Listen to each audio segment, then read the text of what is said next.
She woke up in a soft bed. It was daytime. Beside her stood a jug of water, a piece of bread, and some fruit. She was terribly thirsty. She drank greedily, then devoured the bread and fruit. She realized she was in Arius's tent, but no one else was there. Where was Arius? Had he survived? Then she heard his voice.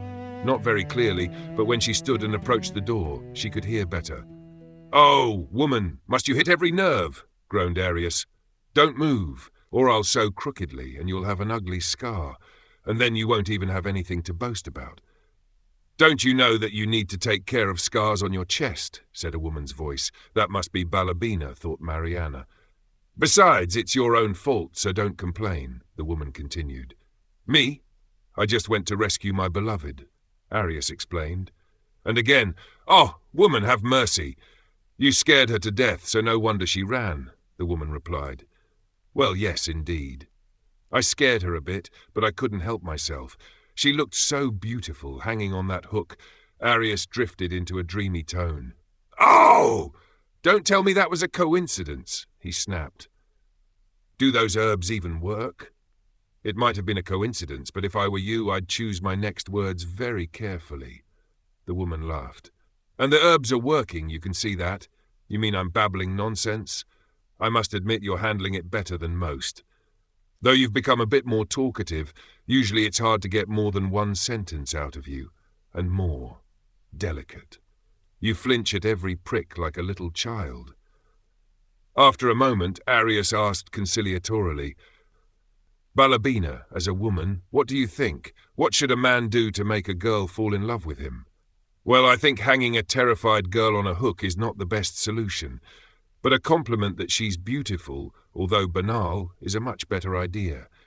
Because, let's be honest, every woman likes to hear that. That was easy because it's true." Arius interjected dreamily and then added, "As for the hanging on the hook, although I understand your objections, I believe it has its advantages. You see, hanging like that, she can't run away, and it also clearly shows who's in charge." "Oh!" "All right, I'll say no more. However," the woman continued, "and it's no great secret, the most important thing is that she believes you care about her. That you'll take care of her, that you'll look after her, that she feels safe with you." "That's all I dream about," Arius declared.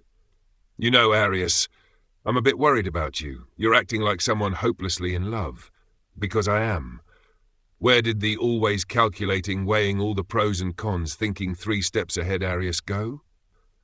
You see, people overestimate the importance of calculating and thinking 3 steps ahead," Arius rambled on. "It's nothing compared to blind love. You know what, my boy? I'm starting to wonder whether your theory about casting a spell doesn't contain a grain of truth. Maybe it does, but whether it's magic, gods, blind fate, or coincidence, whatever brought us together, glory be to it. Done. In about 2 weeks, the stitches can be removed and you should be as good as new, but with some decorations on your chest. However, in about 2 hours, when the herbs wear off, we'll be able to talk to you normally again. For now, go get some sleep. You lost a lot of blood." "I don't feel like sleeping. I want to dream." Marianna heard them getting up. Amused by the eavesdropped conversation, she hurried back to the bed. The woman entered first. It turned out to be the same one she had seen on the first day. "Oh, I see Our Lady is awake," she said. "How are you feeling, Marianna?" she asked. "Much better now, thank you," Marianna replied politely, unsure how the woman would treat her. But she behaved very kindly, although she gave the impression of someone important, the kind who makes decisions and gives orders. Maybe she was some sort of shaman? She spoke with the same refined manner as Arius. Interesting who she was to him. Probably not his mother, since he addressed her by name. "My name is Balabina," she said. "If you need anything, let me know. Are you hungry or thirsty? Would you like more water, bread, or maybe fruit?" "No, thank you for now," said Marianna. The woman's demeanor automatically brought out her well-mannered girl behavior. "How long have I slept?" she asked. "All night and almost the whole day. It will be supper soon, so you'll eat some more. For now, rest." Then Arius entered. The scars on his chest were already stitched, both the bigger one, dealt by the Nomad, and the one from Marianna, sewn with very fine stitching and extremely thin thread. These Nomads aren't as primitive as they say back home, she thought. Oh, and thank you for saving this savage, who, by the way, owes you an apology for the first day. I hope you'll forgive him. In his defense, I can only say he has absolutely no idea how to deal with women, said Balabina. Marianna looked at Arius and he rolled his eyes. She remembered seeing that gesture the first time when he hung her on the hook. So much has changed since that moment, she thought. This is my woman, and I can do with her what I please, said Arius defiantly. Balabina's needle flashed in her hand. Arius raised his hands in a defensive gesture. Marianna couldn't help it and burst out laughing. Balabina smiled too, but there was a flicker of surprise on her face. Marianna shouldn't have understood that joke unless she looked at her closely. Marianna felt herself turning red as a beet. If Balabina had any doubts, the blush dispelled them. She laughed louder. I'll leave you this needle, just in case, she said with a laugh. A needle? Arius mocked. She already tried a sword on me and it didn't help. That homely, peaceful atmosphere put Marianna in a pleasant mood. Maybe life here won't be so bad, she thought. For the next few days, Arius stayed in bed. Marianna, who didn't know anyone in the camp and had no desire to go out, almost instinctively began taking care of him.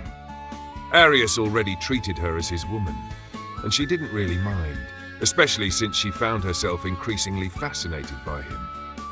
She had to admit he was charming and, as far as she could tell, sincere. While he didn't reveal everything, he also didn't pretend otherwise.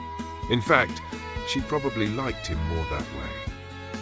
A little mysterious.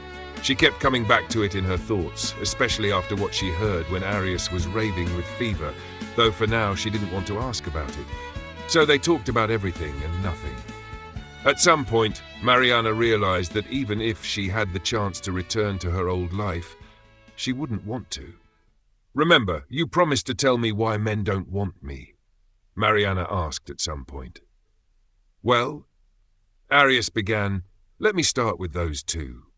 The larvae, according to tradition, holds a ceremony devoted to Marzana every 2 years. Then they capture a young girl, and if she turns out to be a virgin, they decorate her with bride's attire, flowers, ribbons, garlands, close her in a basket and sacrifice her by drowning her in the river's current. Those who kidnapped you were taking you to their camp to see if you were suitable. Oh, Marianna gasped. And if she's not a virgin? She asked after a short pause.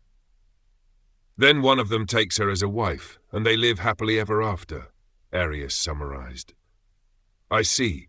And why didn't you want me the first night? She asked with a slight reproach. Oh, I wanted you like nothing else in the world. You looked so beautiful, hanging on that hook. But there were 2 obstacles. The first, less important, was that I was afraid of Balabina, though I might have been able to deal with that. The second, much more difficult, was that I wanted you to desire me. I still want that. Marianna felt herself blushing because she had to admit that for some time now that had indeed been the case. Arius saw it in her eyes and smiled brightly, with that disarming self-confidence of his. A bit flustered, she replied, For now you're wounded, and we need to take care of your health, she said in a slightly changed voice. Just then, luckily, Balabina entered. Marianna, you're tiring yourself here with these lazy bones, who in truth is already healthy and only pretends to flirt with you, so maybe to get a bit of a break, would you like to meet the other women in the camp? Suggested Balabina. Tomorrow is pea shelling. Maybe you would join in? Marianna looked at Arius with mock reproach. He, of course, as usual with Balabina, didn't argue, only rolled his eyes. The next morning, Balabina led her to a large tent in the middle of the camp. There, along one of the walls, sat a group of women shelling peas. Marianna sat next to a blonde girl about her age. Oh, are you new? Asked, or rather stated, the girl, because, without waiting for an answer, she added, My name is Nikitka. Marianna, she introduced herself. Who is your man? Asked Nikitka bluntly. His name is Arius. There's no one by that name in our camp, Nikitka stated. He lives in a tent with colourful tapestries with drawings of white eagles. She described Arius's tent. Nikitka's eyes widened. So, you're the new woman of the prince? I didn't know his name was Arius. But you're lucky. We all here have a bit of a crush on him. He's so handsome and smart and always kind, and on top of that, unmatched with a sword. Honestly, he has no flaws. Nikitka sighed dreamily. Marianna felt a pang of jealousy. Let's hope I won't have to compete with anyone here for Arius, she thought. She wasn't entirely convinced, either, that having no flaws was truly a virtue. They continued talking freely about life in the camp. In the middle of the tent, men began to gather. One of them, as Nikitka explained, Corin, the Korios leader, began writing some symbols with charcoal on a stretched-out piece of hide. It looked like writing, but Marianna, although she knew letters, couldn't recognize anything. Strange symbols, maybe not even letters. We found this in the false bottom of a chest of forks, one of those looted during the last attack on the caravan, Corin explained. Something here is encoded, said an older nomad sitting next to him. But this isn't writing, insisted another. This doesn't resemble writing at all. Looks like some patterns, maybe for crochet. Someone laughed. Does anyone have any associations? Have you seen something like this before? Corin asked. No one spoke. Send for the prince, he should be healthy enough to come, and he might sometimes know something about it, said the old nomad. Corin nodded to one of the younger men, who immediately ran to get Arius. After a moment, he returned with Arius and Balabina. Arius was still pale as a wall, but walked freely. He looked toward Marianna, smiled, and winked at her. Balabina, as the only woman, sat among the elders. Prince, you're a man of letters. Maybe you can guess what this is, said the older nomad with slight mockery in his voice. Arius ignored the jab. He approached and studied the signs for a moment. He stepped to the board and began writing symbols vertically. He wrote 18 symbols, and next to each, he added a number. What is he doing? Wondered Marianna. He asked the elderly something. The man pulled a paper from a chest. Arius studied it for a moment, then began writing letters of the alphabet and numbers next to them. Then he began writing again, this time letters beside symbols. Marianna noticed that sometimes the numbers repeated, but not always. What is he doing? It looks like some kind of magic. And he suspected me of sorcery, she thought, annoyed.